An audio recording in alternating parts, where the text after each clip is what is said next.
What's happening, people? Stelios here, Tottenham away. Hope you're well. So, Angelos Postecoglou has been given a 4-year, not 2-year contract. And by the way, his name is Angelos. That's his real name. But I guess in Australia, they call him Ange, short for Angelos.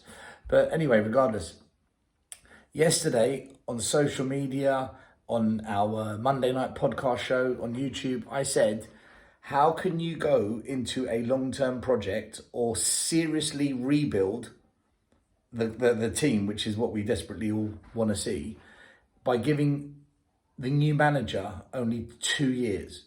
You cannot give someone a 2-year contract and then suggest that you're serious about a rebuild or that you're confident about the guy you've instructed to do the job. Everything about the 2-year contract stank, and I called it out and I criticised it, and all I got was toxicity and you hate Tottenham and all the usual trolls and clowns and Levy vaccine takers all came out the woodwork. Well, guess what? He's been given a 4-year contract. Fabrizio Romano, his reports initially were wrong. The media all got it wrong, as always, because no one's an ITK. They're all bullshitters, feeding off of whatever scraps they can get their hands on in terms of news. If there's any common sense and if there's any logic in what we do, you give the rebuild or the project manager, whoever he may be, a long-term contract. And that's a sign of commitment.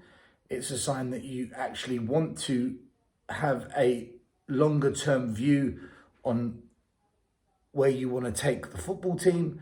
And it just makes sense. It's logical. And today they've announced it's a 4-year contract. That's all I was saying yesterday.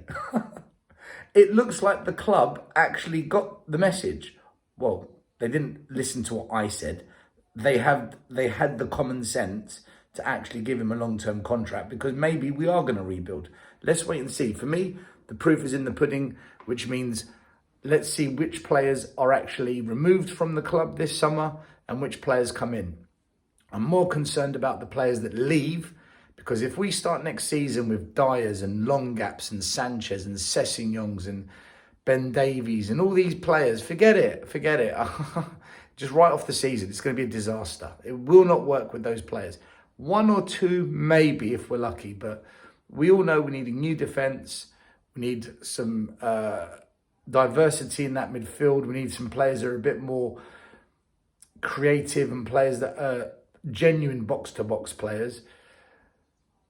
Probably might need cover out wide as well. I don't know. Look, it's down to the manager. He's got to decide how he wants it set up and what players work for him and which don't. But the reality is this. If you are serious about a long-term rebuild or a project, give the manager more than 2 years. And that's what we've done. And that was my point yesterday. And I'm glad that we've done it. It's a positive step forward. I'm not getting carried away, though. Let's wait and see.